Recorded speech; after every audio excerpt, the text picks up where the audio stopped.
the High Commissioner of India to the Republic of Singapore, Mr. Javed Ashraf, on stage for his welcome remarks. Join me in giving him a big warm welcome, please.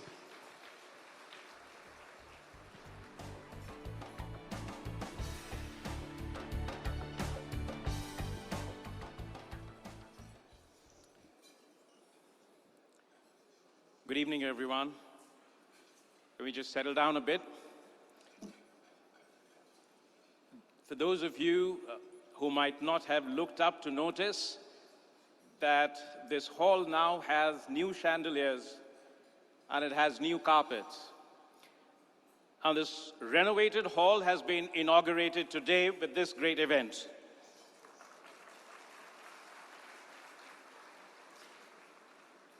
But despite the new carpet, despite the new chandeliers, this room has an air of warmth and familiarity because we've often gathered here to celebrate these two great countries, a great partnership, and a wonderful, talented diaspora that is such a strong part of Singapore and a great bridge between India and Singapore.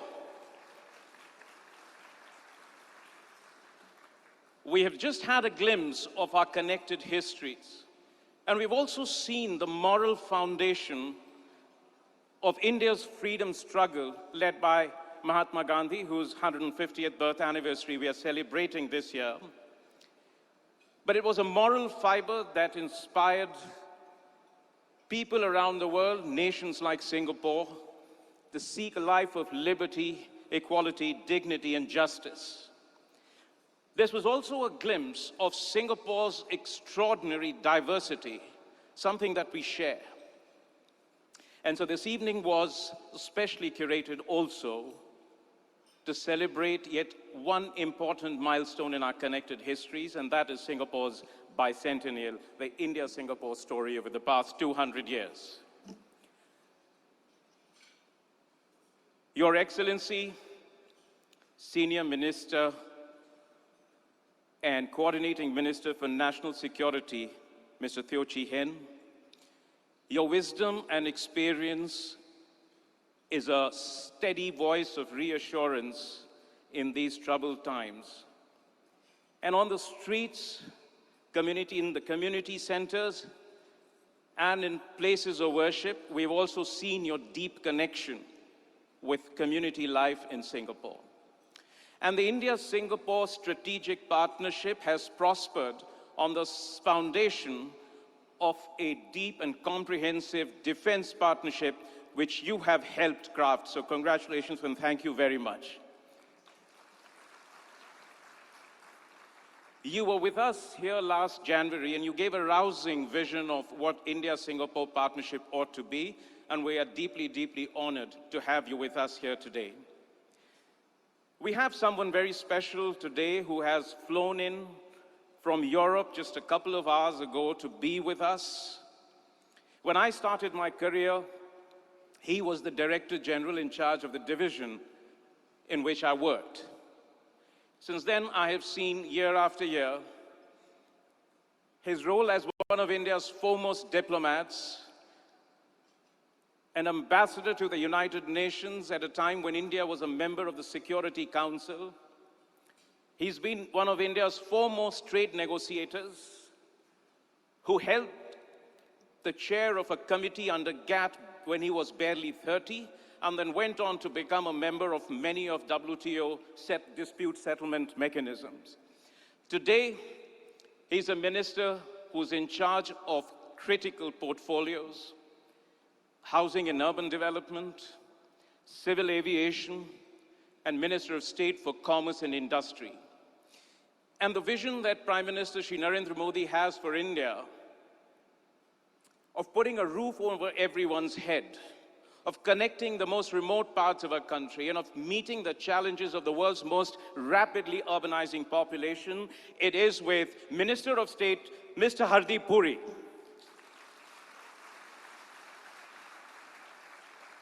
It's a great pleasure to have you here with us. History has a place for people who are very special. And today, I've had the honor of witnessing that history. It has never happened that an Indian ambassador has had the privilege of welcoming the same person as the Foreign Secretary of India, and within a year and a half, welcome him back as the External Affairs Minister of India. He's no stranger to Singapore. He's been our ambassador to China. He's been our ambassador to the United States. And in the course of the past 20 years, India has transformed both internally and its global engagement. And few people have been at the heart of this transformation in India's global role as Dr. Subramanyam Jaishankar. Please give him a round of welcome, please.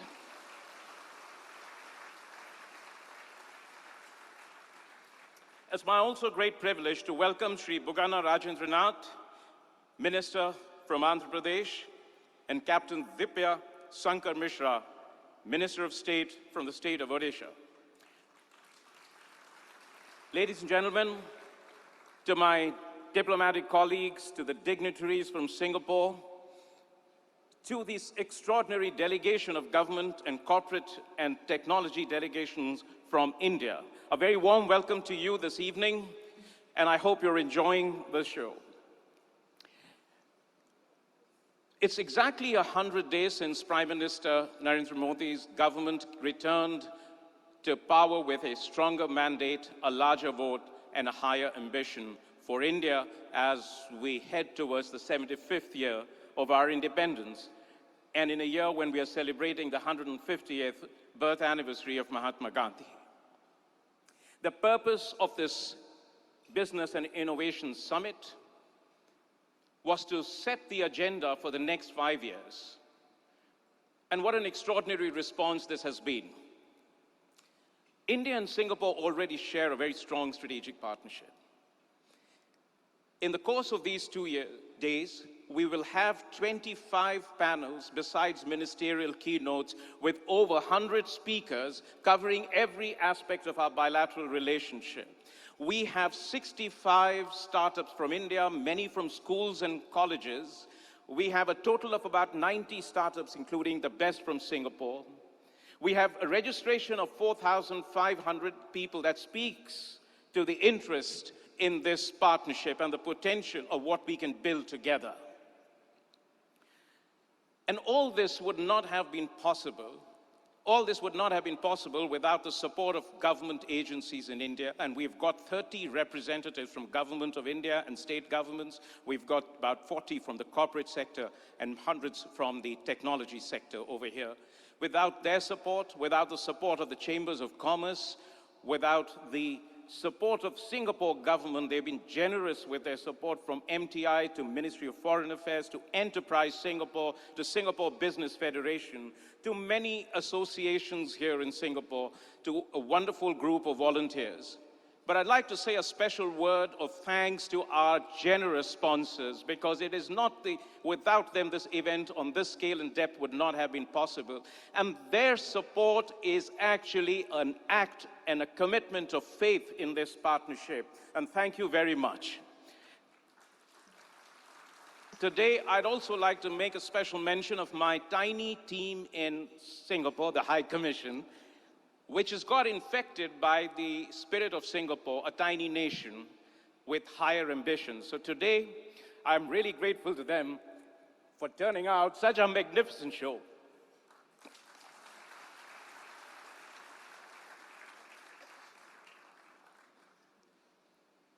To D-Ideas, our event manager, a group of young, talented, mostly women who represents the spirit of New India that we talk about today. Give them a round of applause.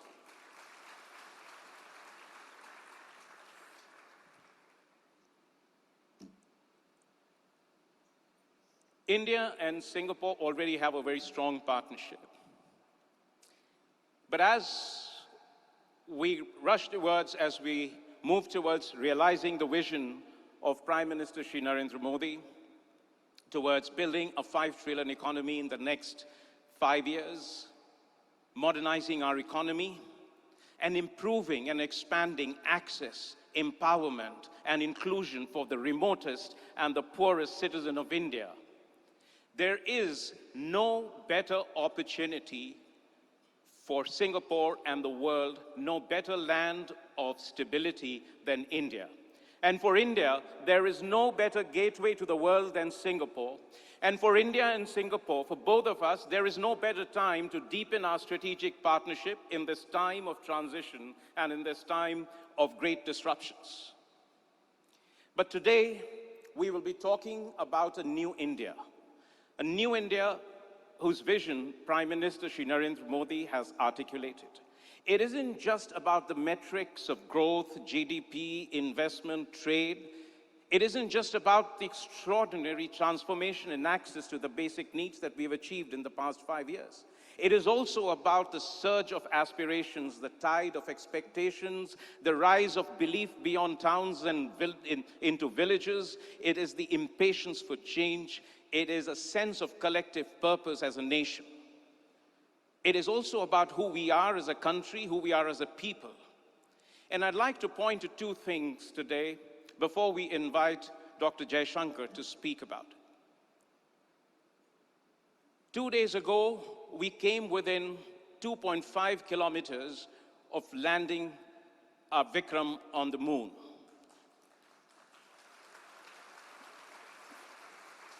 It was the distance from here to the Fullerton Bay Hotel or Fullerton Hotel.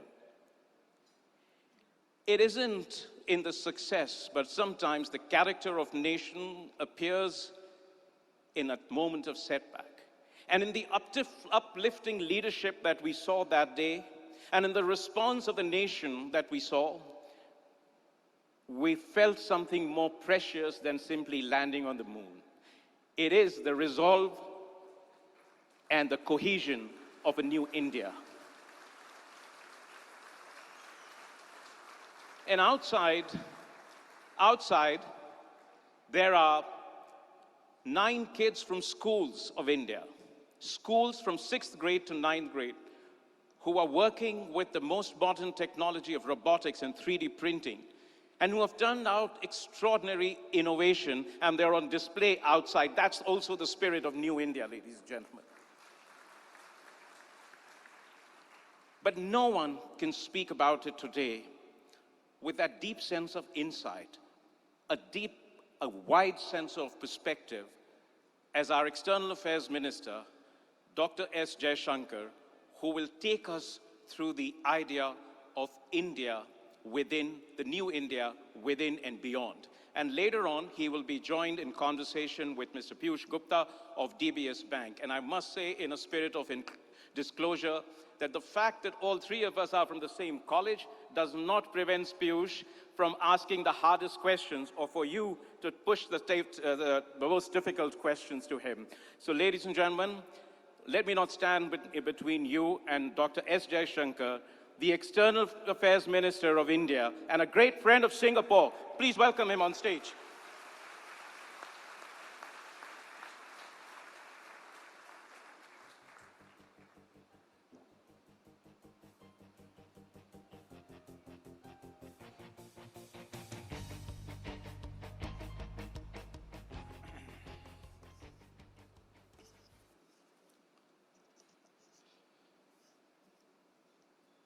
Mr. Teo Chee Han, Senior Minister and Coordinating Minister for National Security. My ministerial colleague, Hardeep Singh Puri. Mr. Rajendra Nath, Minister in the Government of Andhra Pradesh. Captain Divya Shankar Mishra, Minister in the Government of Odisha. High Commissioner Javed Ashraf. Ladies and gentlemen, it's always a great pleasure to return to Singapore and to the warmth of many friendships, as well as to feel the pulse of the region and the forces that are driving the tectonic shifts taking place in Southeast Asia. Before I speak about New India, I want to speak about the not-so-new High Commissioner. All of you know Javed well. You all know he's an extraordinary diplomat. He's really raised India's profile. But today I saw a side of Javed which was new to me, which was Javed the choreographer, Javed, the photographer, Javed, the artistic spirit behind what was really an extraordinary display. And I would ask all of you in joining me to thank Javed and his team for what has been an extraordinary event.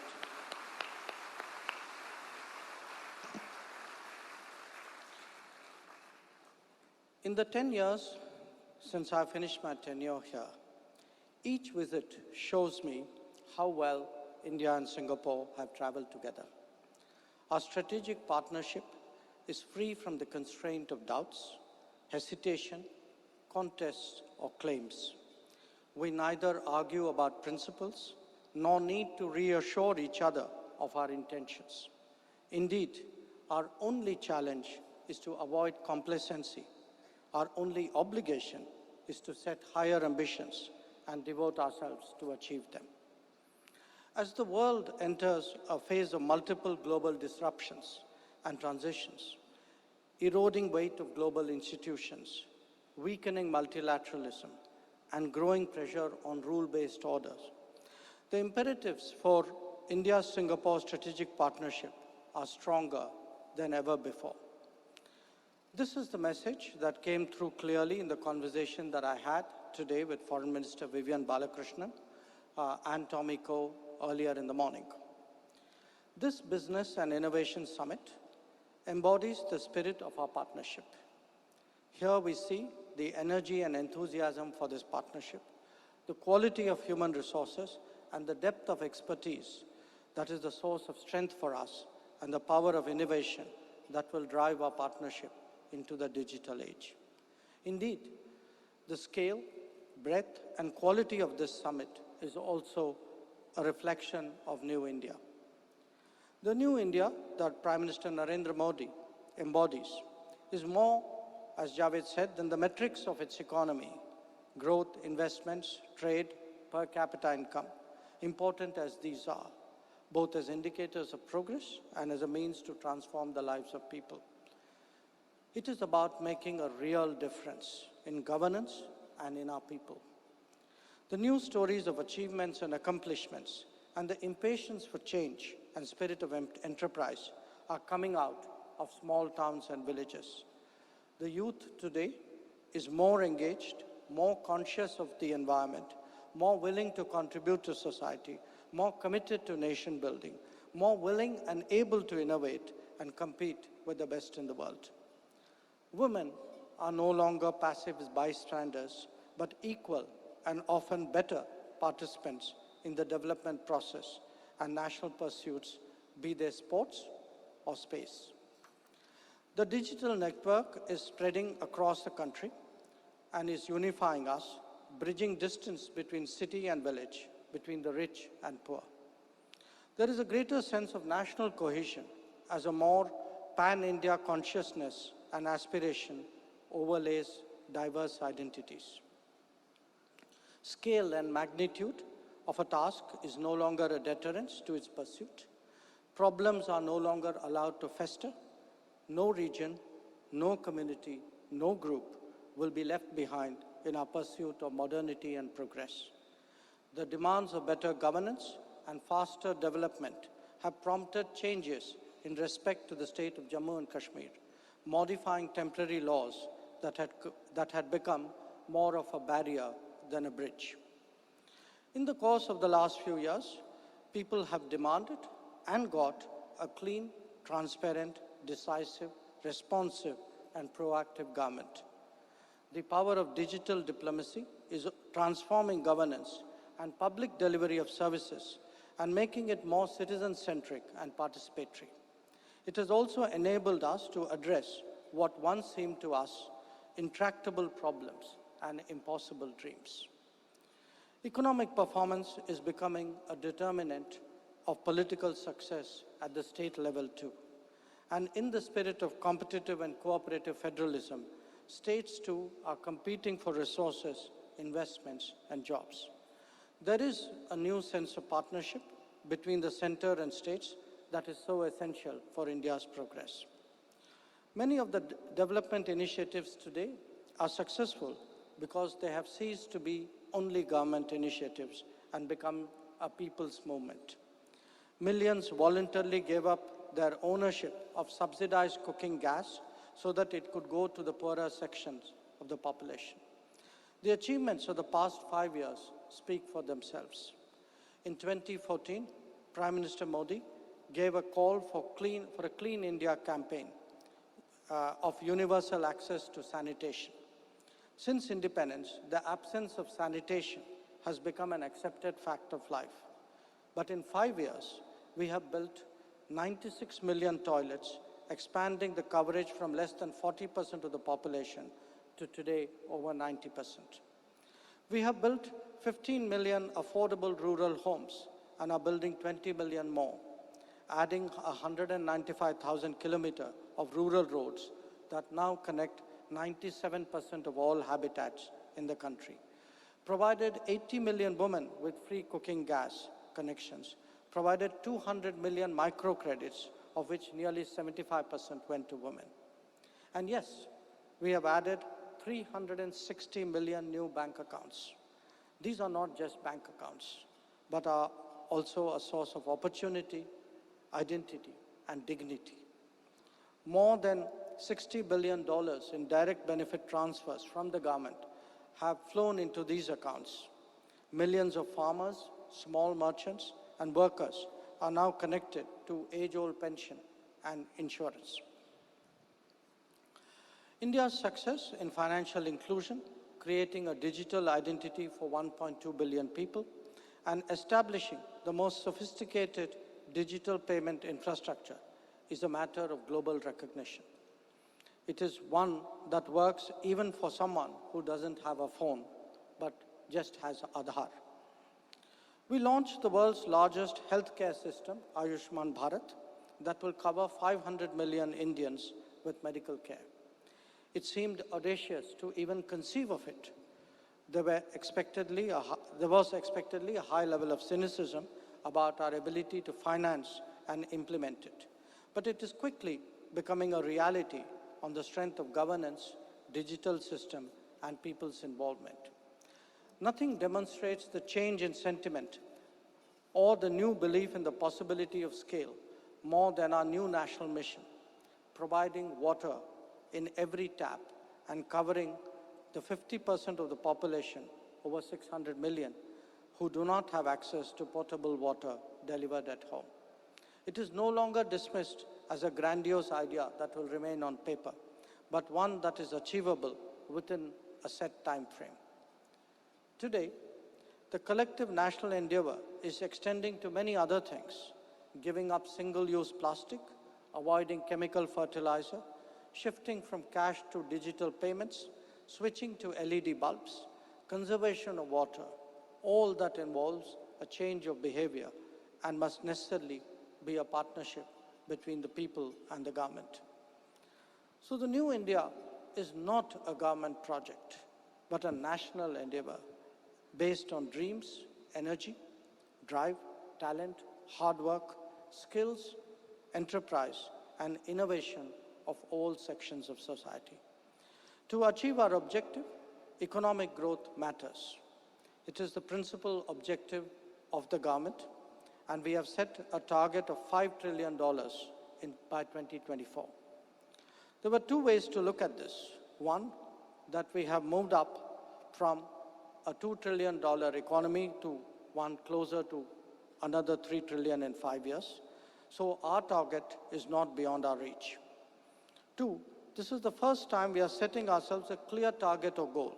It is like a national mission statement, and it is a call for each sector of the economy and section of society to rally together for a common goal.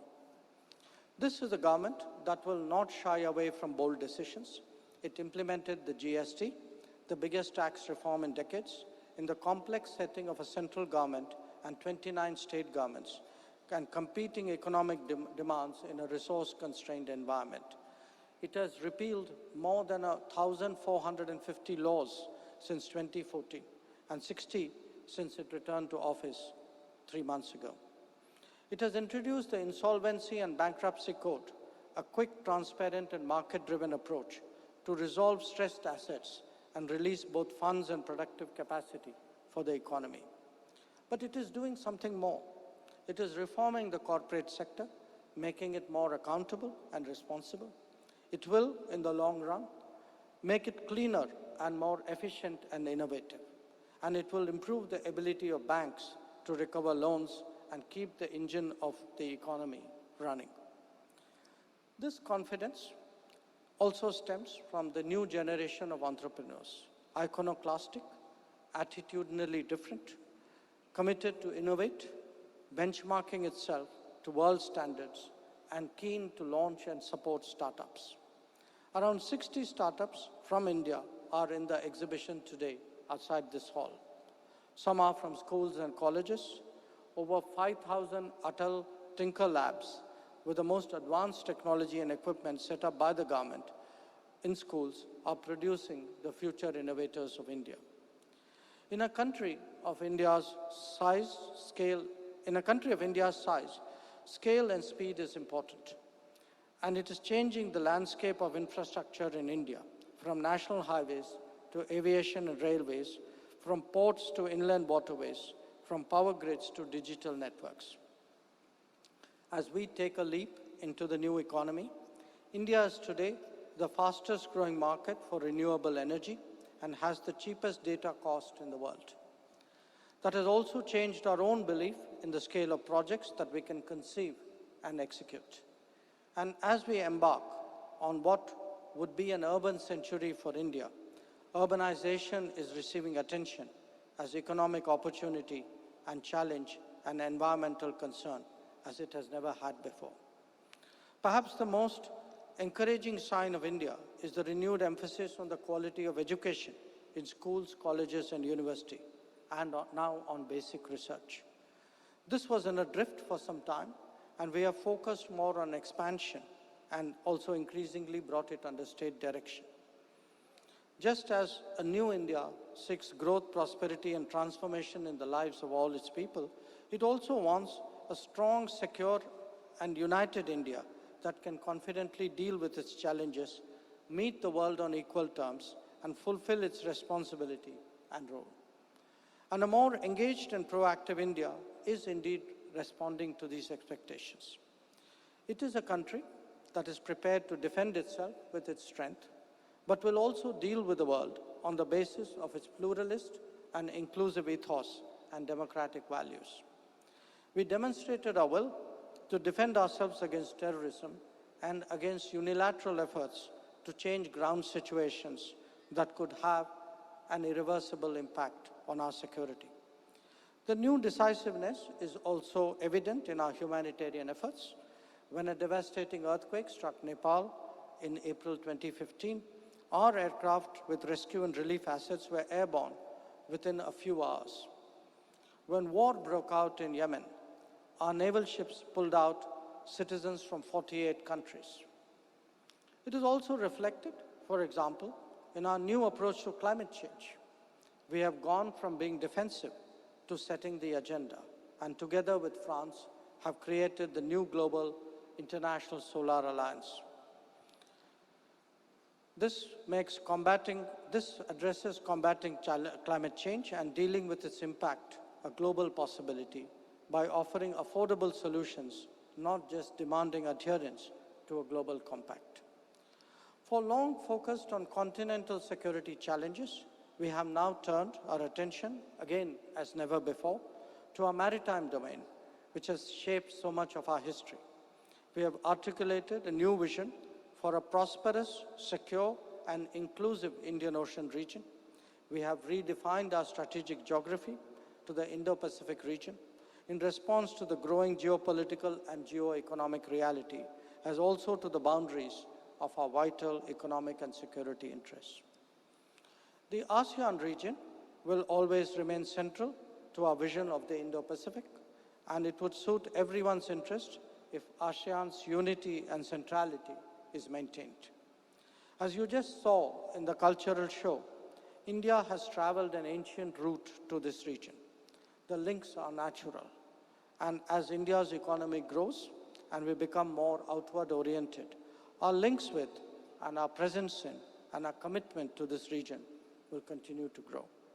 And we are venturing further into East Asia and into the Pacific.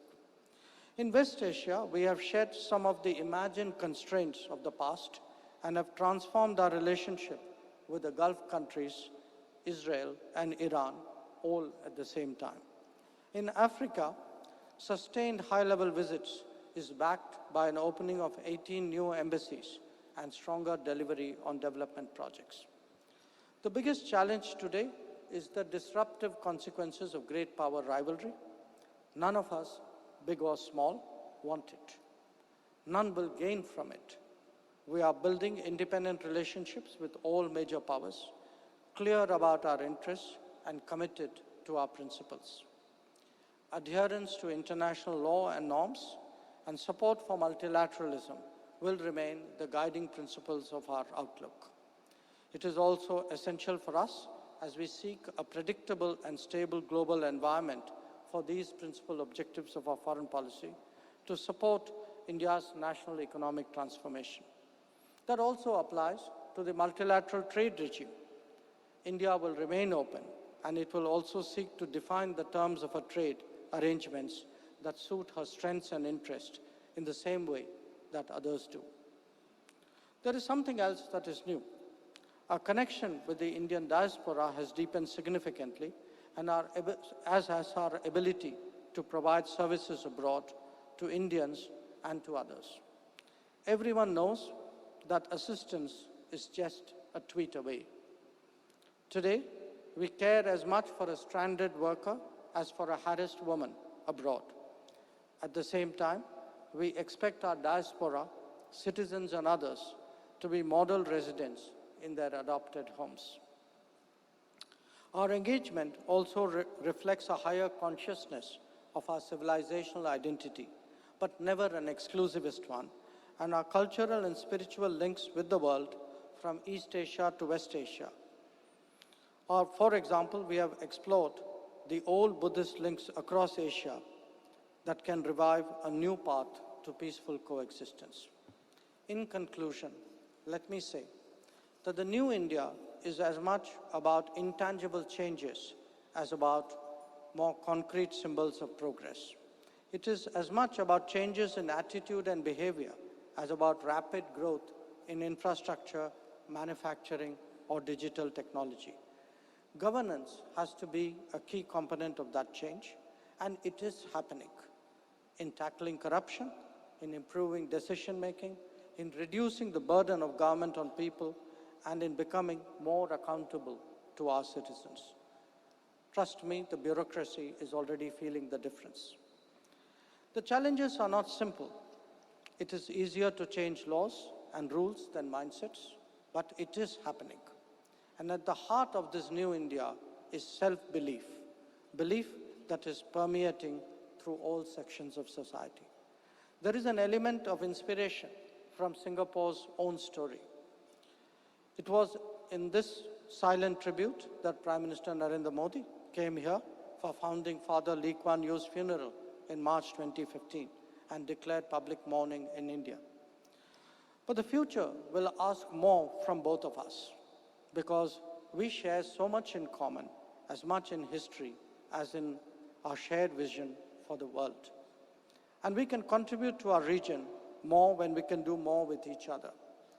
That is going to be the defining agenda for India and Singapore as we step forward into the future together. Thank you very much for your attention. Thank you very much.